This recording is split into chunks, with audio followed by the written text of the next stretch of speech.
Olá, galera, eu sou a Beatriz Giglio e hoje eu vim bater um papo com vocês sobre as punks, plantas alimentícias não convencionais.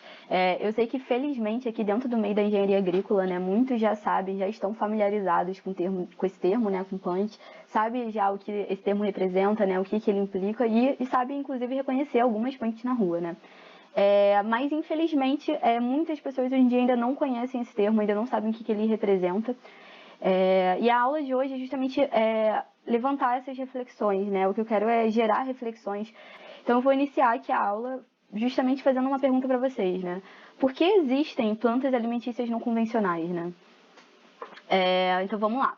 A metodologia que eu escolhi aplicar nessa aula é justamente através de perguntas, né, que gerem reflexões. Então peço para vocês que realmente pensem, né, por que realmente existem as plantas alimentícias não convencionais e para além disso, né, que a gente consiga identificar no nosso cotidiano, né, algumas plantas, porque muitas vezes a gente fala, né, sobre as plantas, isso e aquilo e na real a gente nem consegue identificar, né, a gente passa na calçada e a gente não sabe o que ela é, né, o nome dela.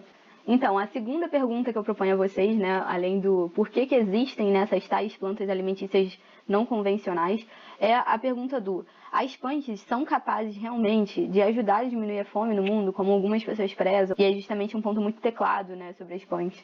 Mas antes dessa pergunta, antes da gente conseguir responder propriamente essa pergunta, eu vou explicar um pouquinho, né, sobre o que é punk, para que todo mundo tenha alinhado, né, mais ou menos uma mesma ideia.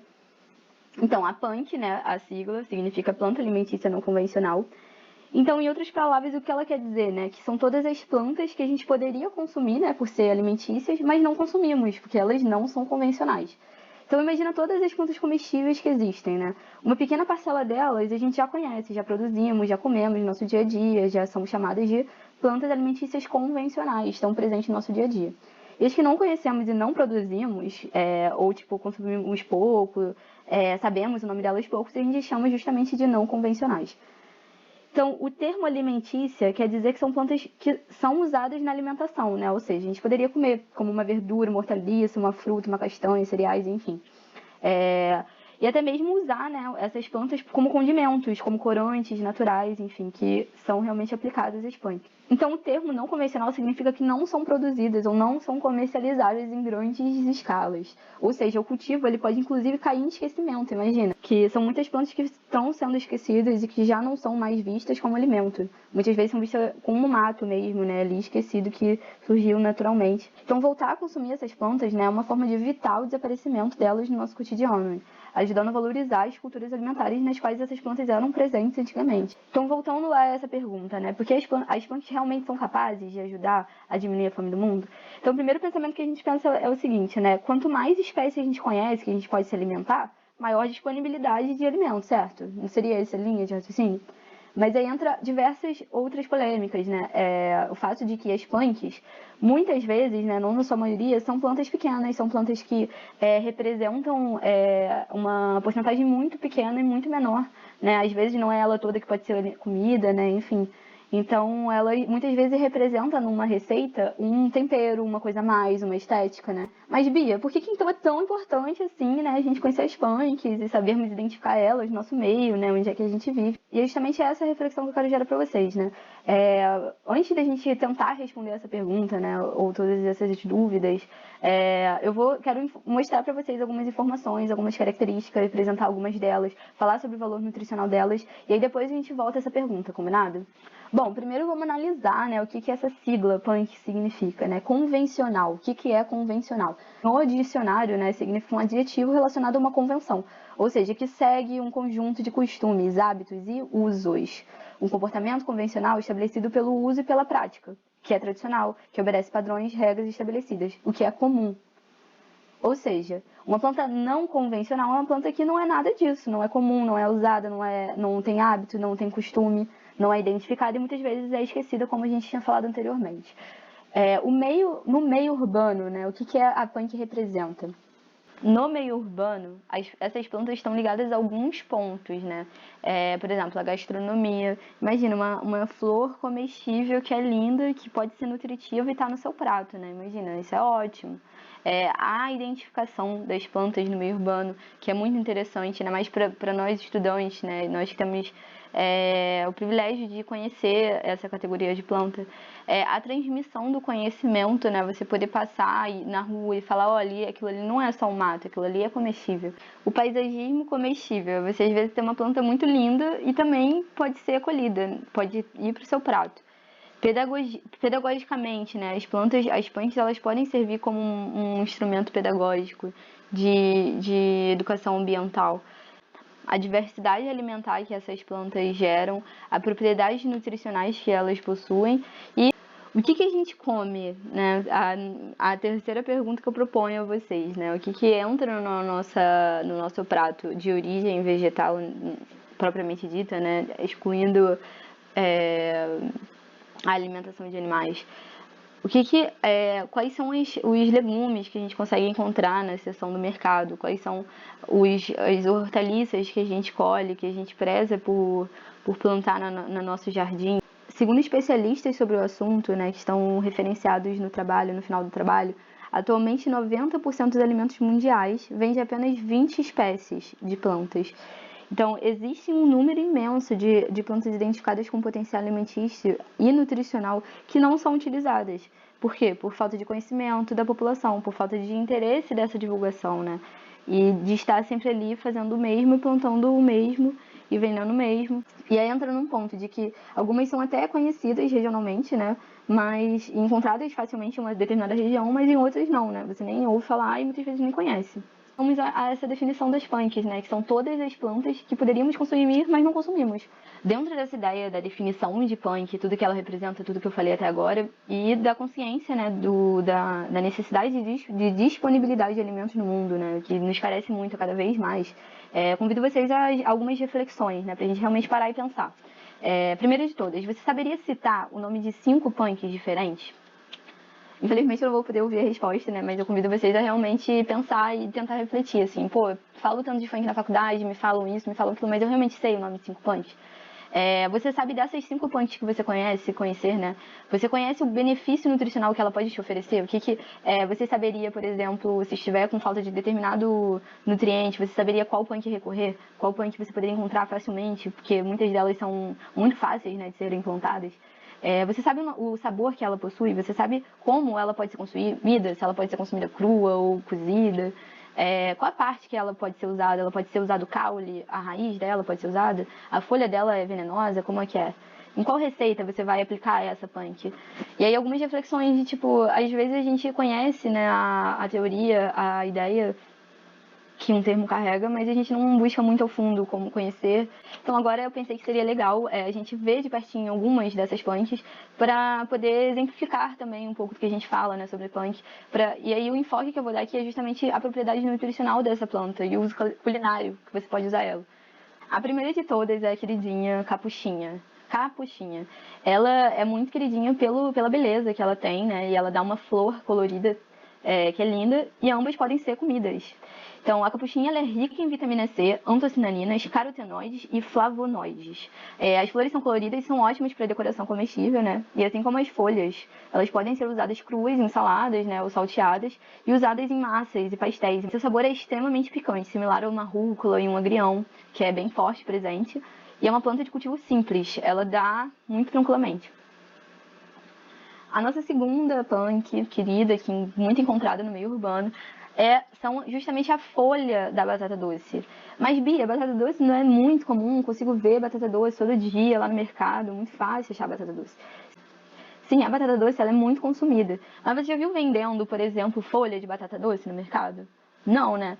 E, ao mesmo tempo, se você parar pra pensar, para onde foram as folhas que foram produzidas junto com aquela batata doce que você está consumindo? Então, as folhas elas são ricas em vitamina C, naturalmente anti-inflamatório, que ajuda a fortalecer a imunidade, né? Que é muito importante pra gente hoje em dia, né? Suas folhas são consideradas um alimento nutritivo e subutilizado. As folhas não devem ser consumidas cruas, pois elas apresentam toxicidade, ou seja, um cozimento rápido ali garante já que as folhas fiquem saborosas e sem ficarem moles demais, né? E não sejam mais tóxicas. Ela pode ser usada em tortas, molhos ou como um acompanhamento mesmo, refogado no azeite, alho. Ela é rica em nutrientes, né, e antioxidantes. A terceira punk queridinha é a vinagreira. A vinagreira é linda demais. Ela é aquela planta que, se você vê no jardim, te chama atenção, pelas folhas roxas, né, muito lindas e arredondadas, né, enfim, eu sou apaixonada nessa planta. Ela, inclusive, dá uma flor linda, né, não é sempre que ela tá com essa florzinha, como na foto, mas é rica em ferro, fósforo, proteínas, ácido metálico, ácido tartárico e antocianinas.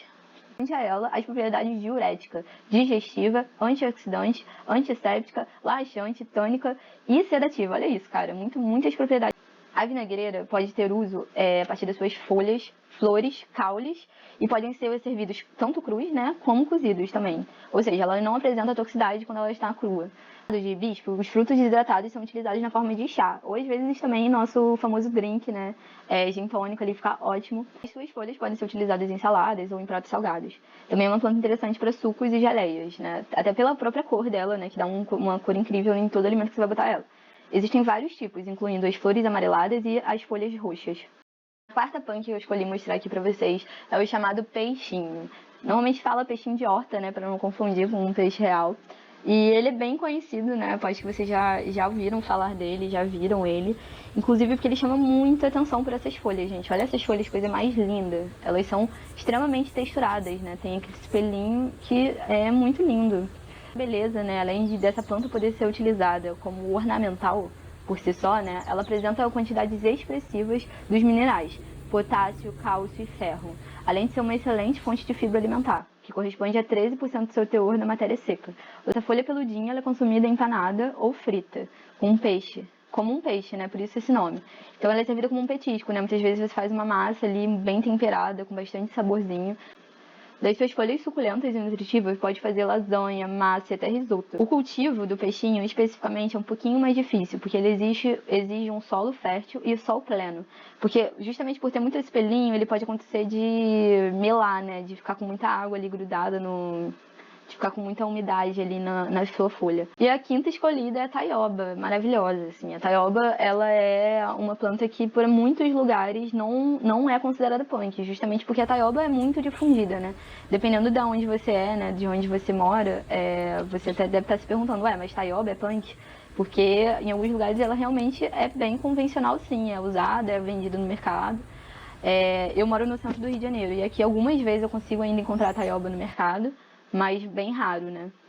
A taioba é essa planta linda, né? Ela pode ter as folhas enormes, podem crescer muito, e ela é bem tranquila de ser plantada também, não é difícil de dar. O lado nutricional maravilhoso dela, né, é que ela é rica em cálcio, fósforo, magnésio, que são os minerais fundamentais, né, para fortalecer e aumentar a resistência e a densidade óssea. Ela é clássica da comida caipira. Ela não deve ser consumida crua, ela é feita cozida. Você pode ela com azeite, cebola ali, botar uns temperos e ficar muito gostosa. O sabor é excelente e acompanhada para feijoada. Como as folhas delas são grandonas, né, assim, lindas, elas podem ser utilizadas para fazer charutinho. Ou um rocambole vegetal, por exemplo, feito no vapor, imagina. O talo dela também é comestível, mas é legal fazer separadamente, né, justamente porque o ponto de cozimento dele é bem diferente do da folha.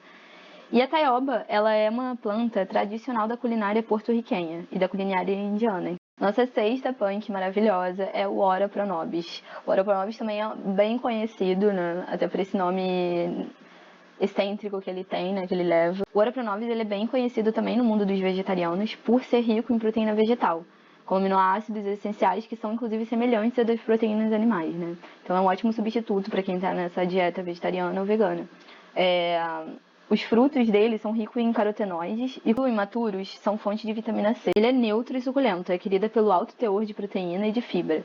É famoso em Minas Gerais e usado em feijão, na polenta, no recheio de massas e salgados. Eu, particularmente, tenho um Ora pronobis plantado na minha casa e ele dá, tipo, igual mato, real. E eu consigo tirar as folhas e botar, incrementar, potencializar muito o valor proteico dos meus alimentos, né? Por exemplo, vou fazer um macarrão alho e óleo.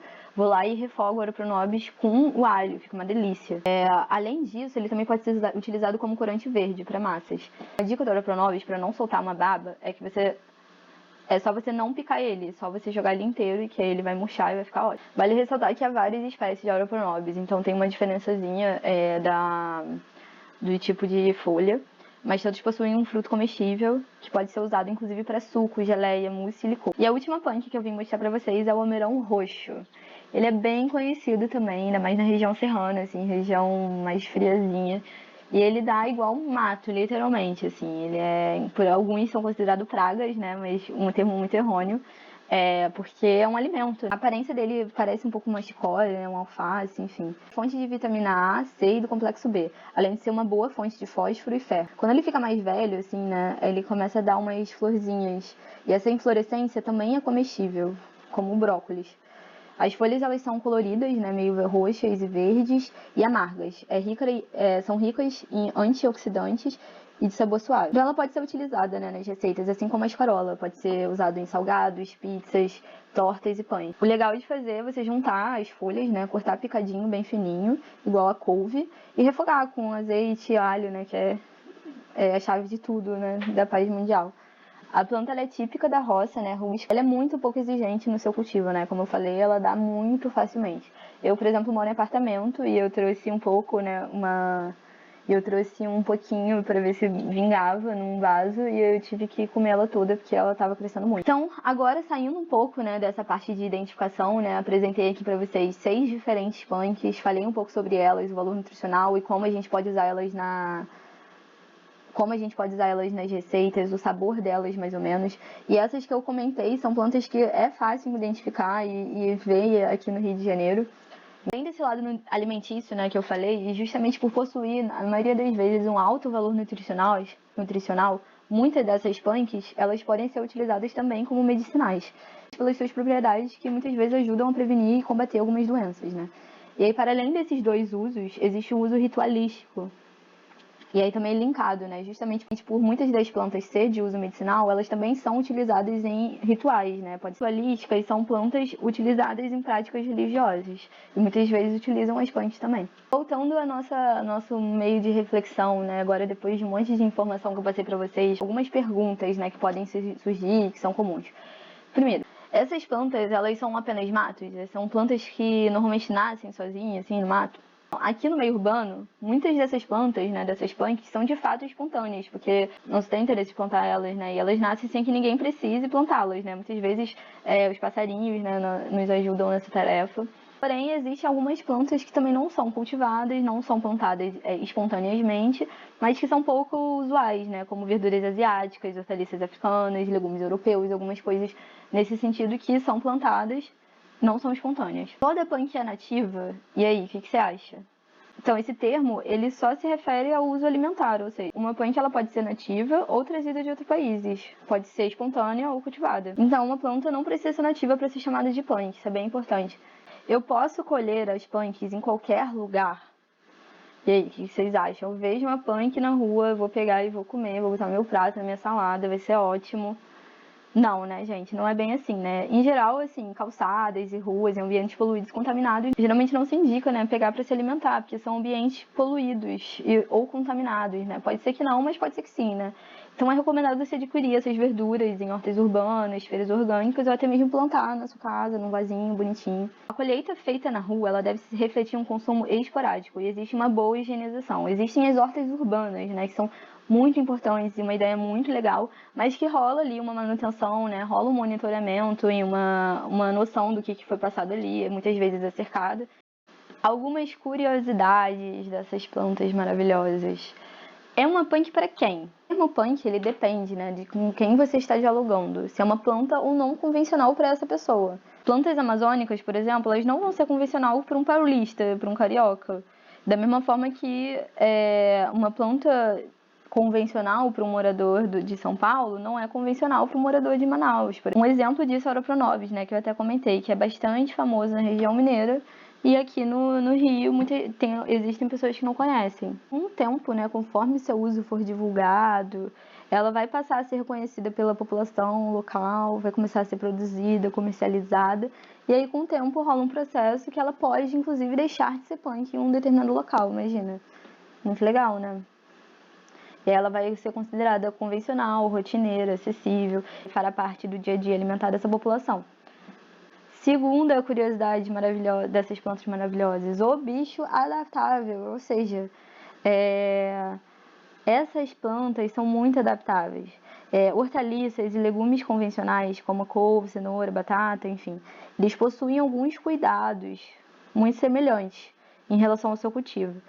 apreciam solos férteis com irrigação periódica, luz solar abundante, enfim.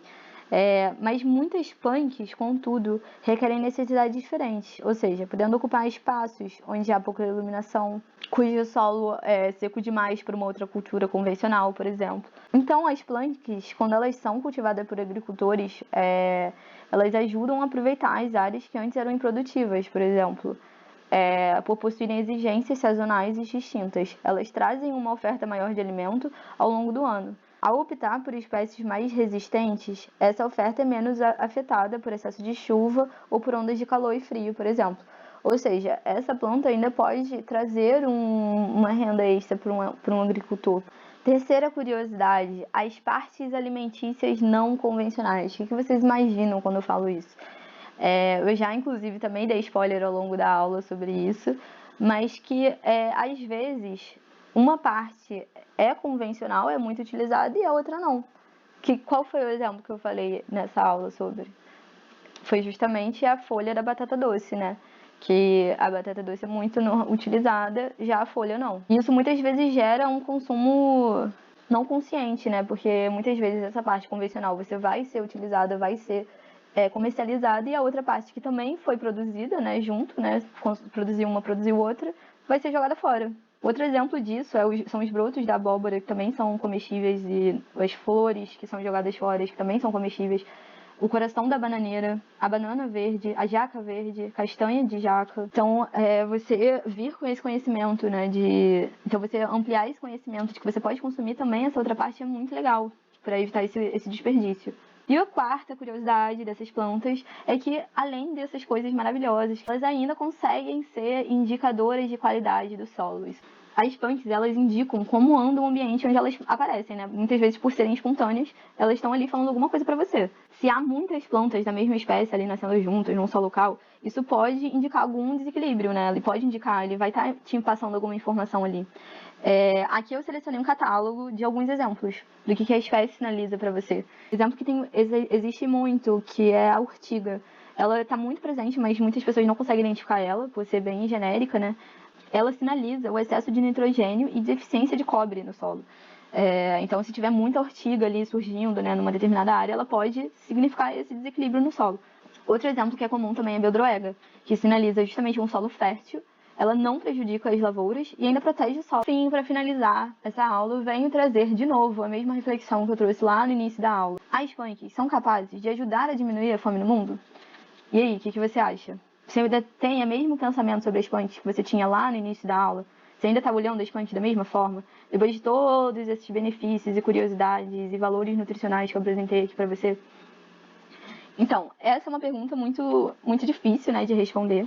Então, as punks, elas são uma opção de combater a insegurança alimentar, através do aumento, né, da diversidade alimentar. E dentre todas essas outras questões que os punks estão ligadas, né, que a gente refletiu aqui ao longo da aula, aqui são as referências dos materiais que eu utilizei para elaborar esse trabalho. Pessoal, eu quero muito agradecer pela atenção de vocês, de ter visto a aula. E espero muito ter causado a diferença, de certa forma, né, ter causado a reflexão. Às vezes é muito importante, mesmo que a gente saiba já sobre um assunto, parar e refletir o que ele realmente representa e estar sempre mudando, né, nossa opinião sobre ele.